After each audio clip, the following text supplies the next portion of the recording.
대림절 기간을 맞이하면서 대림절을 어떤 자세로 신자는 어떤 마음으로 이 기간을 보내야 하는가, 그리고 성탄을 어떻게 준비해야 되는가, 그것에 대해 계속해서 말씀을 듣는 중에 있습니다. 첫째 주에 우리의 신앙이 단순해야 할 것이다. 예수 그리스도에게 주목하는 단순함이 없으면 상황에 말리고 사람에게 붙잡히고 만다 하는 교훈을 들으면서 우리의 마음이, 우리의 신앙이 단순해야 한다 하는 말씀 들었습니다. 그리고 지난주에는 상황과 사람을 두려워할 것이 아니라 하나님만 두려워해야 한다 하는 이야기를 마리아의 수태고지 본문을 통해 듣게 되었습니다. 그리고 이제 세 번째로 우리는 대림절 말씀을 듣게 되는 것이지. 오늘 우리는 이 말씀을 통해서 계산을 뛰어넘는, 계산을 넘어서 믿음으로 맡기는 신자 되어야만 성탄을 맞이할 수 있다 하는 말씀 드리려고 하는 것입니다. 그리고 이 말씀을 우리는 요셉의 고민하는 이 본문을 통해 살펴보려고 하는 것이지, 구약에 있는 총리 요셉이 아닙니다. 여기에 등장하는 요셉은 잘 아는 대로 마리아의 남편이고 예수님께서 이 땅을 사시는 동안에 육체의 부모로 섬겼던 아버지 요셉을 이야기하는 것입니다. 그러니 이 말씀은 우리가 성탄을 준비하는데 한두 번 들었던 말씀이 아니고 거의 성탄절마다, 성탄 시즌마다 들었던 말씀이라 생각할 수 있습니다. 굳이 본문을 마리아의 수태고지 본문 다음에 오늘 이 본문을 배치한 데는 이유가 있습니다. 그것은 하나는 누가복음 말씀이고 하나는 마태복음 말씀입니다만, 그리고 대상이 지난주에는 마리아였고 이번 주에는 요셉입니다만 천사가 전하는 내용은 똑같습니다. 신기하다 할 정도로 똑같습니다. 두려워하지 말라는 말씀이 있습니다. 그리고 성령으로 잉태된 것이라 하는 말씀이 있습니다. 그 아기의 이름을 예수라 하라 하는 말씀이 있습니다. 그리고 예수라고 하는 이 말씀을 왜 굳이 정하는지 그 의미에 대한 해석도 함께 나타나고 있습니다.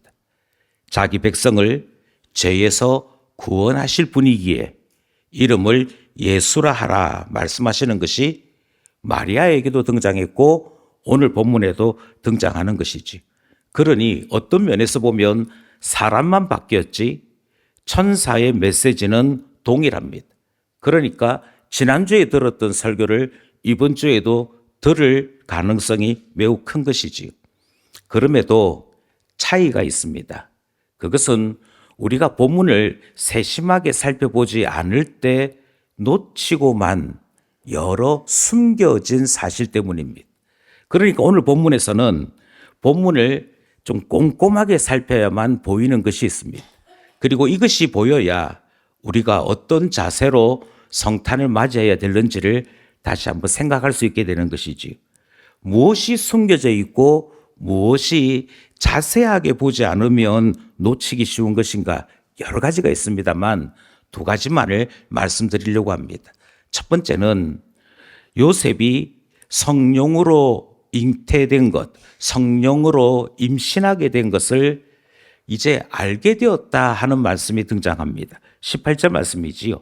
18절 말씀을 함께 합독하겠습니다. 시작. 예수 그리스도의 나심은 이러하니라. 그의 어머니 마리아가 요셉과 약혼하고 동거하기 전에 성령으로 잉태된 것이 나타났더니. 이 본문을 가만히 한번 살펴보십시오.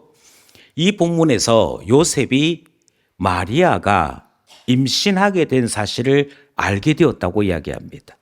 그런데 무엇에 대한 말씀은 없느냐 하면 누가 알려줬느냐에 대한 이야기는 없습니다. 누가 알려줬냐에 대한 이야기는 없고 성령으로 잉태된 것이 나타났더니 라고만 되어 있습니다. 그러니까 우리는 여기서 무엇 하나를 찾으려고 하느냐 하면 누가 알려줬을까에 대해 찾으려고 하는 것입니다. 이 사실을 우리가 알기 위해서는 마리아가 임신 중에 있다라고 하는 사실이 극히 소수의 사람들에게만 공개된 사실인 것을 기억해야 합니다. 여기에서 소수의 사람들이 알고 있다는 것을 어디에서 알 수 있느냐면 요셉이 가만히 끊고자, 이 말을 이전 번역에서는 조용히 끊고자 이렇게 생각했다는 것입니다. 그러니까 이것이 소문이 나지 않도록, 다른 사람들의 입방아에 찍히지 않도록 조용히 이 문제를 처리하고자 했다 하는 사실에서 극히 소수의 사람들만 알고 있는 사실인 것을 우리는 기억할 필요가 있습니다. 그리고 이 본문은 마리아가 천사로부터 임신하게 되었다 하는 소식을 듣고 난 이후에 곧장 사가랴의 집으로 갔고 사가랴의 집에서 석 달 동안 머물렀다 하는 사실을 기억할 때 이 사실을 전해줄 수 있는 사람은 아무도 없었다는 사실을 기억해야 할 것입니다. 적어도 석 달 동안 아무도 이 사실을 알 수가 없었습니다. 심지어 마리아 자신조차도 이것이 성령으로 말미암아 나타난 사실인 것을 확정받기 위해 사가랴의 집으로 가서 엘리사벳을 만나고 그의 복중에 있는 아이, 그러니까 세례 요한이 뛰노는 것을 통해 하나님의 놀라운 계획을 인정하게 되거든요. 그러니까 이 본문에서 요셉이 알게 된 것은 적어도 이 석 달이 지나고 난 다음의 일인 것을 알 수 있습니다. 여기서 한 가지 기억하실 것은 유대인들의 결혼 방식입니다. 유대인들의 결혼 문화는 매우 독특한데요. 먼저 약혼을 합니다. 바로 결혼식 하지 않고 약혼식을 합니다. 약혼을 하고 거의 1년 정도를 기다렸다가 결혼식을 합니다. 약혼과 결혼식에는 차이가 딱 하나 있습니다. 약혼만 해도 법적으로는 부부입니다. 그런데 약혼은 약혼이기 때문에 정식 결혼이 아니기 때문에 동거할 수 없습니다. 동거하지 못하는 1년을 보내다가 그리고 이 사이에 서로가 어떤 사람인지를 충분히 알아보고 난 다음에 정식 결혼은 1년쯤 지나고 난 다음에 이루어지는 것이지. 만약 약혼은 했으나 중간에 이 사람은 도무지 내가 원하는 배필은 아니야 하게 될 때 율법으로 보자면 파혼에 대한 정서를 보내고 그리고 이 결혼에 대한 서약이 있기 전이었으므로 파혼에 대한 승인을 각 집안이 하는 것으로 끝을 냅니다. 약혼은 약혼이고 결혼은 결혼입니다. 아무리 법적으로 부부라 할지라도 동거는 허락되지 않습니다. 반드시 결혼이 있어야 됩니다. 결혼식이 있고 난 다음에 신혼생활이 시작되는 것이죠. 지금 본문이 이야기하는 바는 약혼을 했다는 것입니다. 그런데 동거하기 전이었으므로 아기가 생길 가능성은 없었다는 것입니다. 그렇다면 여기서 우리는 다시 한번 처음 질문을 생각해야 합니다. 누가 알려줬을까요? 저는 마리아라고 생각합니다. 마리아가 사가랴의 집에 갔고 사가랴의 집에서 내 속에 있는 그 아기는 구주임을 확신하고 난 다음에 요셉에게 찾아와서 성령께서 나로 아기를 가지게 하셨는데 그 아기가 예수라는 사실을 말한 것이라고 생각합니다. 이렇게 주장하는 또 하나의 이유는 오늘 본문에서 분명하게 성령으로 잉태된 것이 나타났다. 이렇게 말씀하고 있지. 그러니까 마리아가 했던 말 그대로 마리아의 몸에 변화가 있었고 마리아 역시 아기를 가지게 된 것에 대한 이야기를 전달했던 것입니다. 내가 임신하게 되었어요. 그런데 이 임신은 내가 부정을 저질러서 된 것이 아니고 천사의 말에 의하면 성령으로 된 것입니다. 성령 하나님께서 내게 오셔서 이와 같은 일을 행하신 것인데 여기에는 하나님의 큰 뜻이 있습니다. 이 이야기를 요셉에게 전달했더라 하는 것입니다. 문제는 여기서부터 시작됩니다. 눈치채신 분들은 아시겠습니다만 마리아가 이 이야기를 하는데 요셉의 귀에는 한 단어만 머리에 남습니다. 이것이 요셉이 우리에게 보여주는 우리의 모습입니다.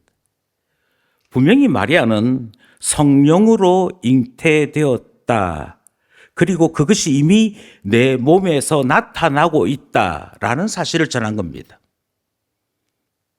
그런데 요셉은 고민했다라고 말씀이 기록합니다. 그것이 20절 말씀이죠. 20절 말씀 함께 합독합시다. 시작. 이 일을 생각할 때에 주의 사자가 현몽하여 이르되 다윗의 자손 요셉아 내 아내 마리아 데려오기를 무서워하지 말라. 그에게 잉태된 자는 성령으로 된 것이라. 아멘. 죄송합니다만 가능하면 헬라어 히브리어 이야기 안 해야 되는데 이 단어는 하는 수 없이 이야기를 좀 해야 됩니다. 왜냐하면 뉘앙스의 차이가 크기 때문입니다. 20절은 어떻게 시작하느냐 하면 이 일을 생각할 때에 라고 되어 있습니다. 그러니까 이 일에 대해서 고민했다, 이 일을 어찌할까 염려했다 이렇게 이해하기가 쉽습니다. 그런데 헬라어는 그렇지 않습니다. 이 헬라어는 두 개의 단어가 합쳐진 단어인데요. 하나는 엔 하는 단어입니다. 엔 하는 말은 어디에 사로잡혀 있다, 어디에 묶여 있다 이런 뜻을 가지고 있습니다. 그러니까 거기에 사로잡혀 있다. 그런데 뒤에 등장하는 단어가 디모스라고 하는 단어가 등장합니다. 엔 디모스라고 할 때 이 디모스라고 하는 단어는 계산입니다. 계산에 사로잡혀 있다. 좀 더 다르게 얘기하면 격정이나 마음의 분노가 바탕이 되어서 거기에 사로잡혀 있는 마음, 거기에서 고민하는 것, 그와 같은 단어를 이야기할 때 20절이 이야기하고 있는 이 일을 생각할 때라는 단어입니다. 그러니 한번 생각해 보십시오. 지금 요셉의 기본적인 마음은 공평함이나 냉정함이 아닙니다. 합리성이 아닙니다. 내가 듣기는 마리아가 임신을 했어. 그것이 부정에 의한 것은 아니라고 그래. 그것은 성령님이 하신 거래. 그리고 심지어 사가랴의 집에 가서 성령께서 지금 큰 일을 하고 있는 것을 확인까지 했어. 이 이야기까지 다 들은 겁니다. 다 들었는데도 불구하고 요셉의 지금 마음에 남겨져 있는 것은 어찌 내 아내 마리아에게 이런 일이 있어. 마리아는 자기가 부정하지 않다고 이야기하지만 어떻게 부정을 저지르지 아니하고 아기를 가질 수 있어? 이 생각이 훨씬 더 커서 배신감, 슬픔, 분노, 억울함, 그리고 사랑했던 여인에 대한 애틋함, 율법적인 의무, 이 모든 생각이 뒤섞여서 끌어오르는 가운데 가지게 되는 고민, 그와 같은 태도들을 20절이 말하고 있는 것입니다. 저는 이것을 현대인들의 표현으로 바꾸자면 뭐가 될까 고민을 해봤습니다. 가장 가까운 현대인들의 표현은 아마 이런 것이 아닐까 싶습니다. 가만히 생각하다 보니 열받네. 여기서 중요한 건 이것입니다. 요셉의 귀에는 성령께서 하신 일이라는 말이 귀에 들리지 않습니다. 성령께서 하신 것이라는 건 귀에 들리지 않고 눈으로 보았고 확인했던 것. 마리아가 임신하고 있네. 그것만이 지금 마음을 지배하고 있습니다. 그래서 자연스럽게 뭐 하게 되느냐면 계산하게 됩니다. 따지게 됩니다. 하나님, 어찌 내게 이런 일을 할 수 있습니까? 어찌 마리아가 이렇게 행동할 수 있습니까? 그것을 성경은 이렇게 얘기합니다. 그때 요셉은 계산하고 있었다. 그때 요셉은 계산하고 있었다. 아이, 설마요. 아니요. 사람은 계산하는데 얼마나 빠른지 모릅니다. 이제 식사를 하면서 지나온 이야기를 하는데 뭐라고 얘기하느냐면, 목사님, 제가 학생 때 아주 큰일 당할 뻔했다는 거예요. 그 무슨 큰일이냐 이렇게 물었더니 학교에 지각을 해서 급히 달려가고 있는데 미처 오는 오토바이를 발견을 못했다는 거예요. 그래서 오토바이에 부딪혀서 붕 떴대요. 그리고는 땅바닥에 철퍼덕 하고 이제 쓰러진 거예요. 그랬더니 길을 가던 사람들이 뛰어와가지고는 학생 괜찮나 이러지 않겠습니까? 그런데 그 짧은 순간에도 지금 내가 입고 있는 교복 치마는 어떻게 되겠을까? 그때 그 거리에 사람이 몇 명 있었더라? 이 생각이 들면서 아픈 거는 둘째치고 아저씨 그냥 가세요. 제가 알아서 일어날게요. 그냥 가세요. 이렇게 말했다는 겁니다. 되게 다쳤는데. 이게 우리라는 존재입니다. 아무리 슬퍼도요. 저 사람 왔네. 이 사람은 안 왔네. 그거 보이는 게 사람이래요. 아무리 기가 막힌 이야기를 들어도 그런데 가만히 있어보자. 이게 나한테 도움이 되는 거야 아닌 거야를 계산하는 것이 사람이래요. 지금 요셉은 계산하고 있습니다. 이거 어떻게 처리해야 나나 우리 집안에 위신에 문제가 없을까? 이걸 어떻게 처리해야 그래도 사랑했던 마리아에게 그나마 내가 호의를 베풀면서도 이 복잡한 상황을 헤쳐나갈 수 있을까? 요셉은 참 복잡한 상황 속에 있지. 그럼에도 불구하고 또 요셉의 복잡함은 한 가지가 더 있습니다. 그것은 성경이 그를 의로운 사람이라고 말하고 있다는 데 있습니다. 19절입니다. 19절 말씀 함께 합독합시다. 시작. 그의 남편 요셉은 의로운 사람이라 그를 드러내지 아니하고 가만히 끊고자 하여. 여기에 등장하는 의롭다는 단어는 두 가지로 이해할 수 있습니다. 하나는 율법을 철두철미하게 준행하는 사람, 이것을 율법으로 의롭다함을 받는 사람으로 해석합니다. 그런데 여기에 등장하는 의롭다는 말은 약간 다른 의미입니다. 그것은 율법이 우리에게 가르쳐주는 기본적인 정신인 인애, 사랑에 대한 마음을 가지고 있다 하는 것을 이야기하는 것이죠. 그러니 앞에 있는 19절과 20절을 함께 고민해 보십시오. 요셉이 지금 어떤 상태인지.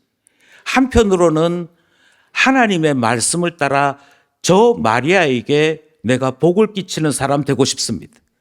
나로 말미암아 이 여인의 수치, 이 여인의 부끄러움이 덮여지기를 바라는 마음이 있습니다. 그것을 이야기하는 것이 19절입니다. 그런데 요셉에게는 또 하나의 마음이 있다니까요. 요셉에게는 또 하나의 마음이 있어서 이 사태를, 이 상황을 어떻게 정리해야 깔끔할 수 있을까?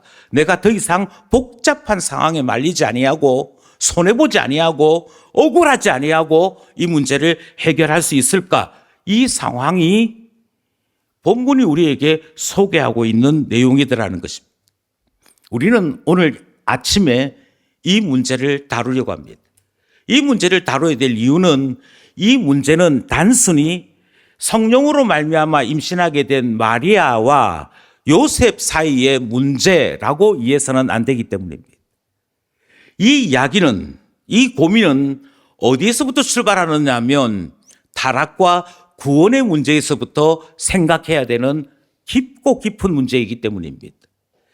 왜 이것이 구원의 문제인가? 그것은 우리 조상 아담의 범죄를 기억할 때 분명해집니다. 우리 조상 아담이 하나님께로부터 지음을 받아 에덴 동산을 하나님을 대신하여 관리하는 청직이었더랬습니다. 청직인 그에게 모든 고난이 주어졌습니다. 청직인 그에게 하나님은 모든 능력을 주셨습니다. 그럼에도 불구하고 하나님과 아담 사이에는 단 하나의 언약이 유지되고 있었습니다. 그 내용이 창세기 2장 17절 말씀이지요. 창세기 2장 17절 말씀 합독하겠습니다. 시작.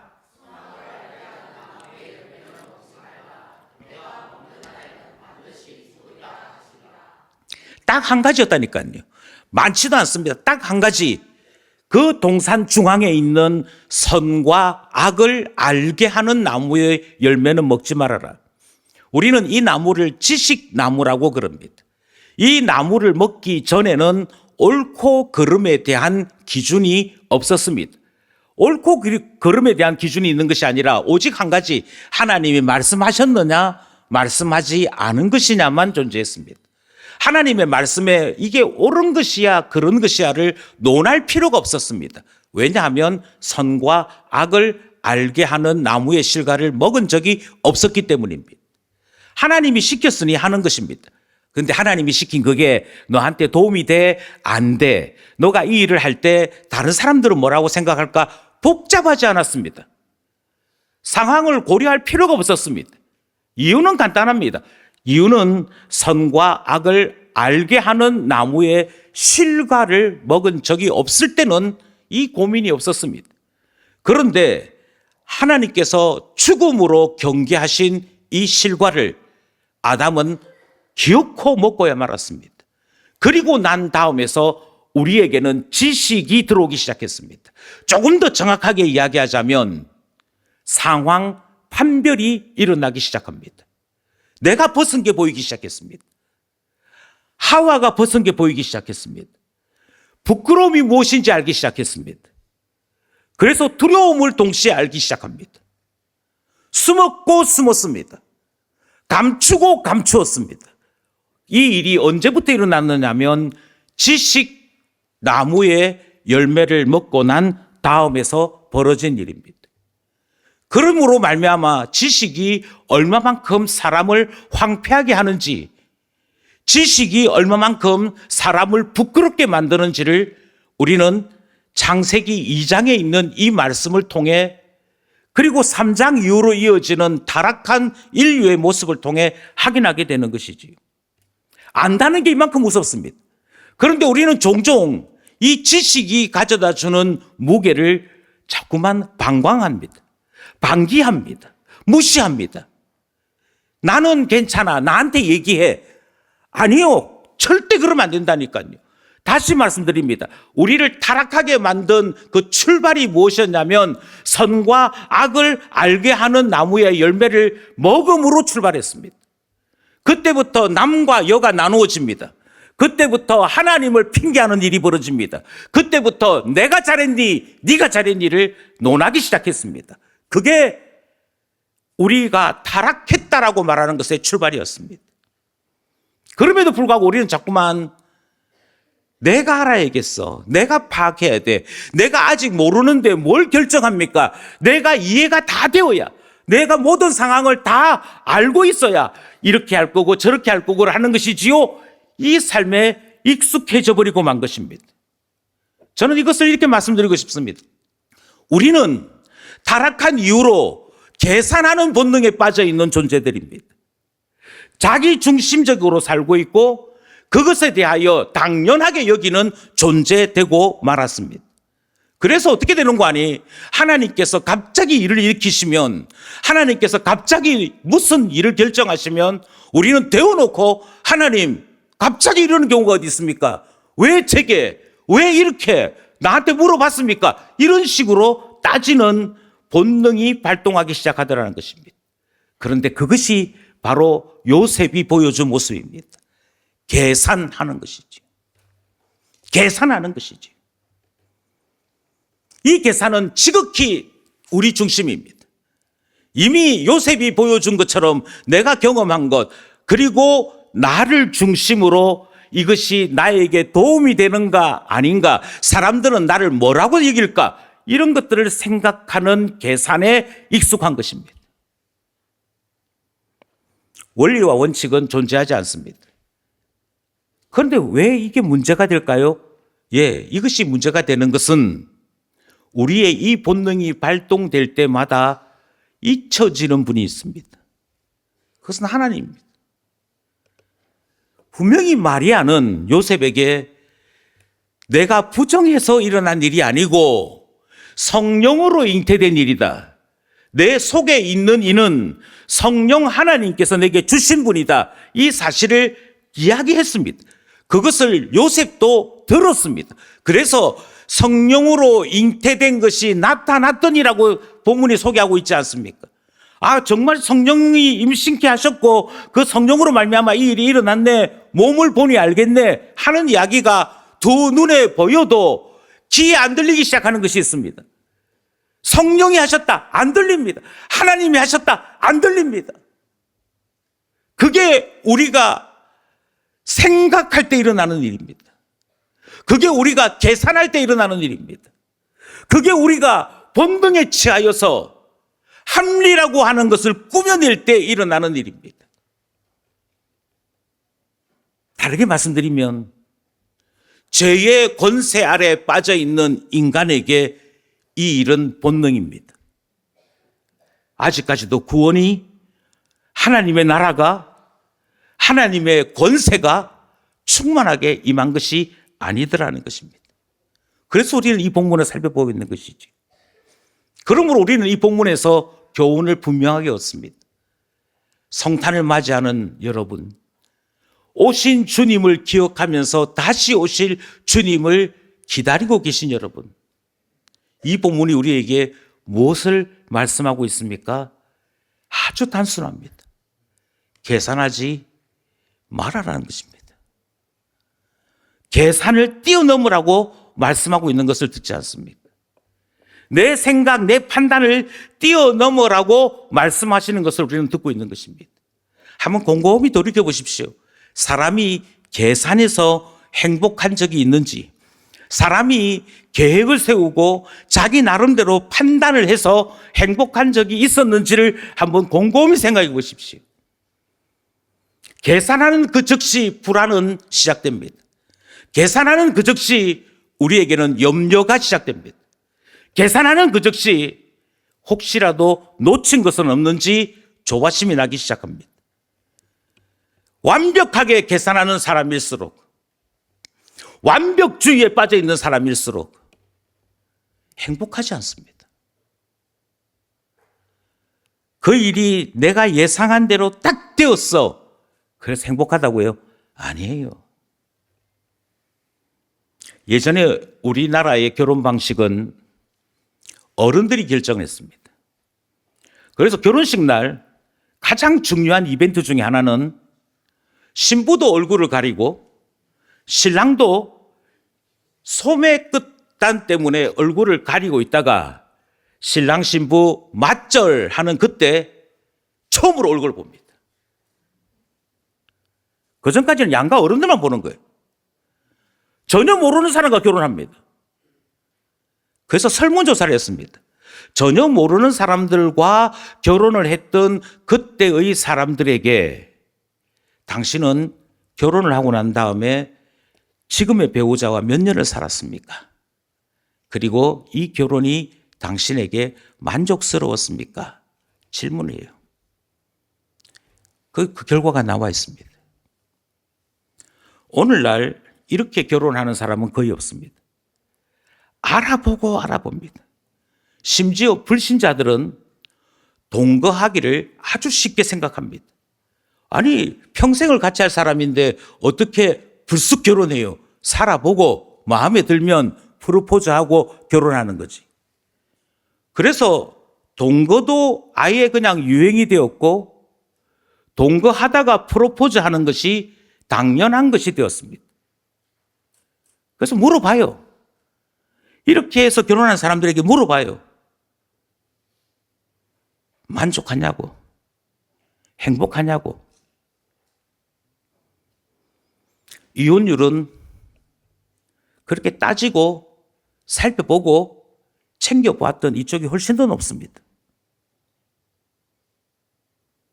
행복하냐 물었더니 만족스러운 결혼이 어디 있어요? 이 대답이 이쪽 편이 훨씬 더 많아요.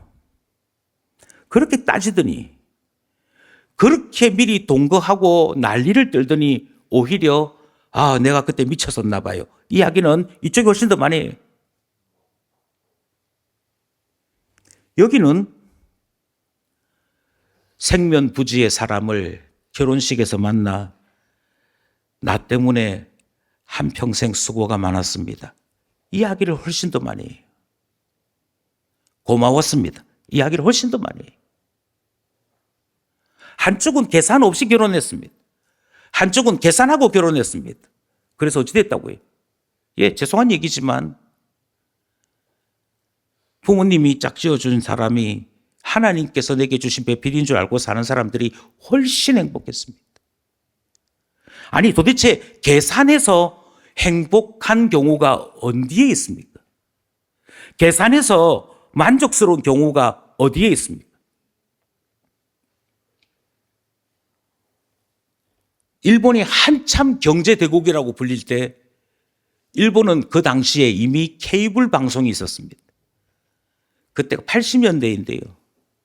80년대 케이블 방송에 1, 2, 3위 안에 들어가는 아주 인기 높은 방송이 하나 있었습니다. 그 방송은 화면도 없습니다. 그냥 까매요. 까만데 24시간 방송했습니다. 방송에 멘트라고 불려지는 게 없었습니다. 뭐만 계속 송출하는 방송이었냐면 빗소리요. 다닥, 다닥, 빗소리. 이 방송을 왜 듣습니까? 이렇게 물으니까 그 당시 일본 사람들의 반응이 이거였습니다. 하루 종일 너무 복잡하게 살다가 자야겠는데 잠이 안 온대. 그래서 아무 생각 없이 자도록 만드는 이 방송을 듣습니다. 그냥 비뚤어지는 소리, 그 소리 들으면서 자고 싶다는 거예요. 생각 많은 삶을 좀 중지하고 싶다는 거예요.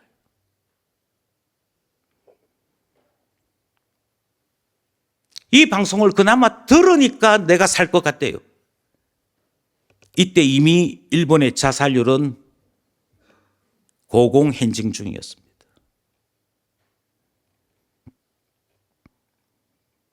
돈이 있는데 이전에 없던 것을 누렸는데 행복하느냐 물으니까 행복하지 않대. 왜입니까? 다시 말씀드립니다. 생각이 너무 많아요. 자꾸만 알려고 하는데 알아서 행복한 것은 없더라는 것입니다. 우리는 다시 한 번 더 이 본문을 가만히 살펴보면 하나님께서 마리아에게 했던 이야기를 요셉에게 그대로 하고 있는 것을 확인할 수 있습니다. 20절을 우리가 읽었는데요. 다시 읽지는 않겠습니다. 이 20절에서 천사는 하나님이 지금 큰 일을 행하시고 계신다라고 소개하고 있습니다. 하나님이 행하시는 큰 일이 무엇입니까? 성령 하나님께서 임재하시는 일입니다. 하나님께서 행하시는 큰 일이 무엇입니까? 죄에서 우리를 구원하시는 일을 하신다고 얘기합니다.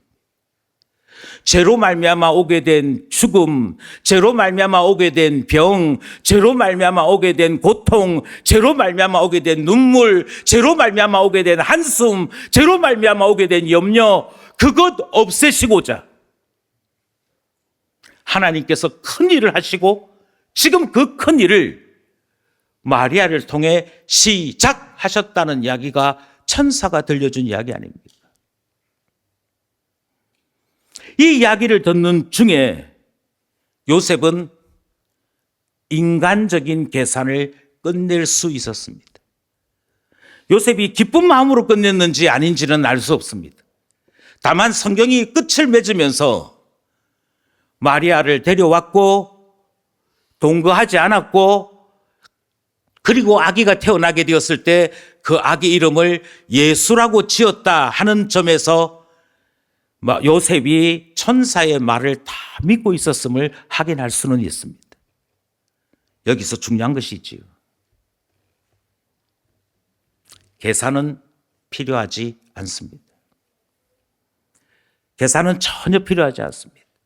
그럼 또 누가 반드시 질문해요. 목사님 계산 안 하고 싶은데요. 근데 자꾸만 걱정이 돼요. 계산 안 하고 싶은데요. 자꾸만 머릿속에서 아이고 어찌하지 이거 어떻게 하지 이거 되는데 어떻게 하는 말입니까? 그냥 있는다고 잊혀지는 문제들이 아니지 않습니까? 왜냐하면 내가 살아가는 삶은 실존인데 실제로 있는 것인데 여전히 피부로 느껴지는 것들인데 어떻게 목사님 마음 편하게 두려워하지 마십시오. 마음 편하게 계산하지 마십시오. 그렇게만 얘기하십니까? 뭔가 두려움을 이겨낼 수 있는 뭔가가 있어야 되지 않습니까? 라고 이야기하실 것 같습니다.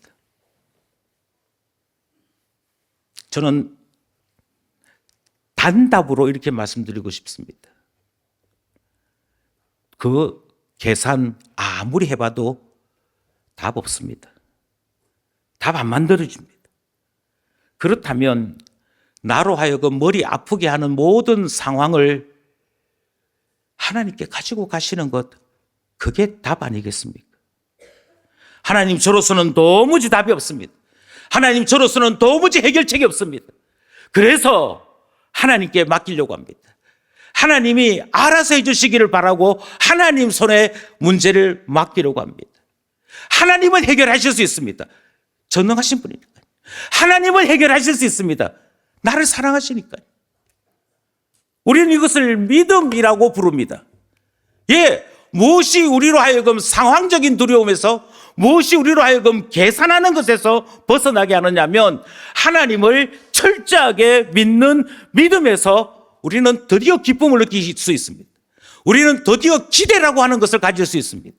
우리는 드디어 거기에서 상황이 어렵든 어떻게 하든 믿음이 주는 즐거움, 기쁨을 회복할 수 있습니다. 이 믿음을 정말 원하신다면 다시 말씀드립니다. 계산하지 마십시오. 그냥 거기서 멈추십시오.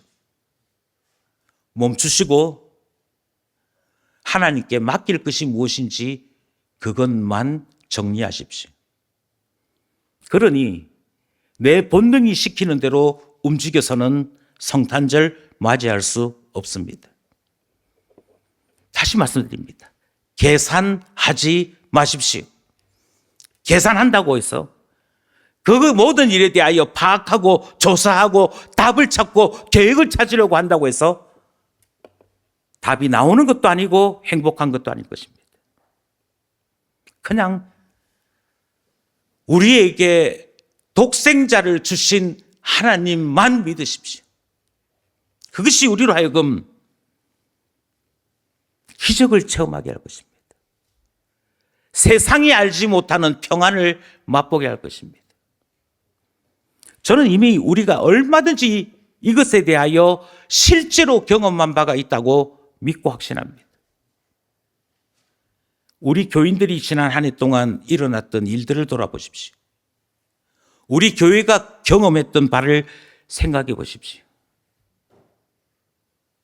사람 생각으로 이루어진 것이 아니었습니다. 하나님이 하시면 되는 것이었지. 우리는 그와 똑같은 마음으로 성탄을 맞이하려고 하고 재림을 맞이하려고 합니다. 아우, 주님의 재림 뭐 이야기 한참 하는데요. 사람들의 이야기 중요하지 않습니다.